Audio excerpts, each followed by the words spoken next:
Hello friend, welcome to my YouTube channel. आज मैं आपको बताने वाला हूँ रामायण से जुड़े कुछ तथ्यों के बारे में। रावण पर जीत के बाद कहाँ चली गई राम की वानर सेना?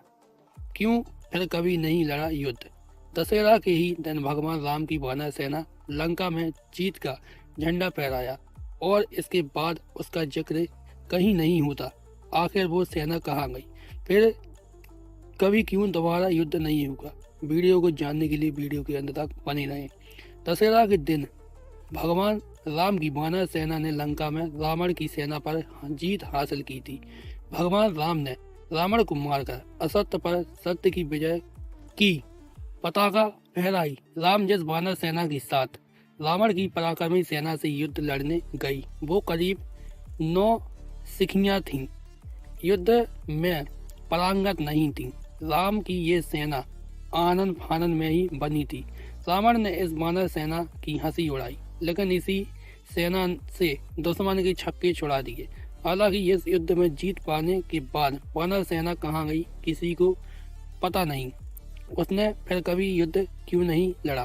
भगवान राम जब युद्ध करने के लिए लंका पहुंचे, उन्होंने रावण की मजबूत सेना के खिलाफ युद्ध शुरू किया तो उनकी सेना में केवल वानर थे। इस सेना को राम और लक्ष्मण ने मोटे तौर पर दीक्षित किया।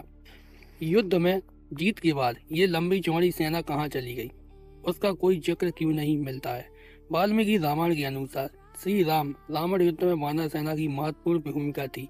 यह सवाल है कि जब श्री राम ने युद्ध जीत लिया, वह इसके बाद अयोध्या आ गए, तो वानर सेना का क्या हुआ? इस वानर सेना का नेतृत्व करने वाले उस समय के महान योद्धा सुग्रीव और अंगद का क्या हुआ? रामायण के उत्तरकांड में उल्लेख है कि जब लंका से सुग्रीव लौटे तो उन्होंने भगवान श्री राम ने किष्किंधा का राजा बनाया, बाली के पुत्र अंगद को युवराज।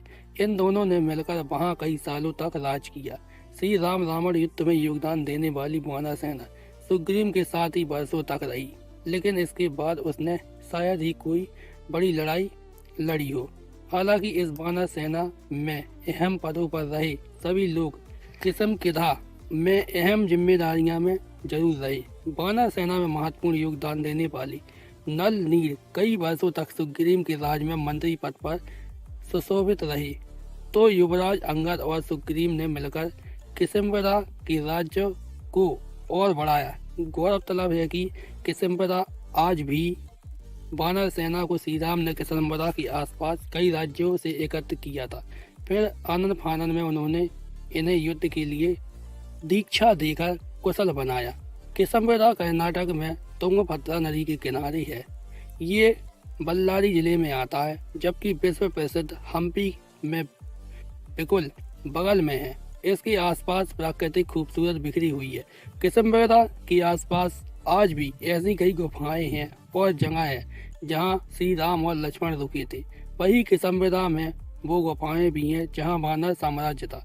इन गुफाओं के अंदर रहने की खूब जगह है।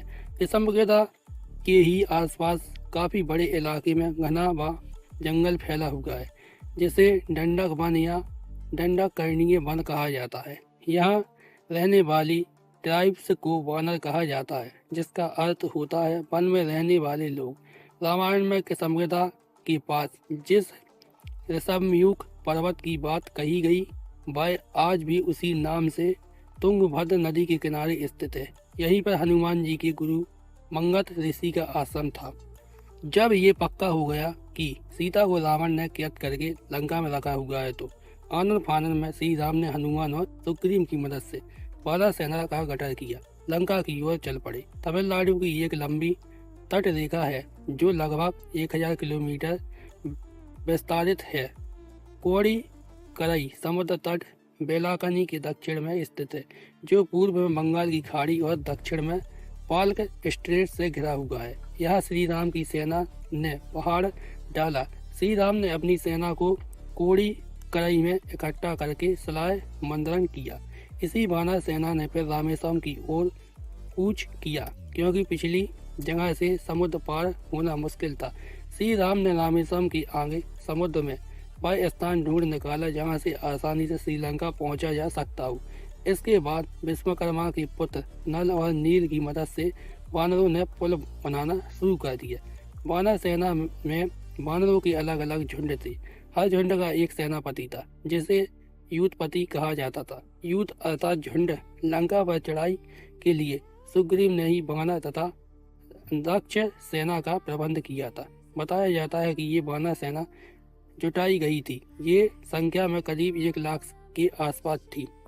ये सेना राम की कुशल प्रबंध और संगठन का परिणाम थी।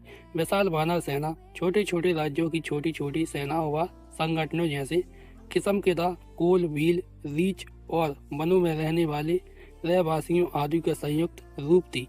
माना जाता है कि श्रीलंका विजय के बाद ये विशाल वानर सेना फिर अपने अपने राज्य के अधीन हो गई, क्योंकि अयोध्या की राज्यसभा में राम ने राज्याभिषेक के बाद लंका और किस्म आदि राज्यों को अयोध्या के अधीन करने के प्रस्ताव को ठुकरा दिया था। ये वानर सेना राम के राज्याभिषेक में अयोध्या आई, फिर वापस लौट गई। लेकिन ये बात तो पक्की है कि वानर सेना इसके बाद कभी किसी बड़े युद्ध में नहीं लौटी। भगवान राम ने भी इसके बाद युद्ध लड़े जिसमें उन्होंने अपनी खुद की अयोध्या की सेना की मदद ली।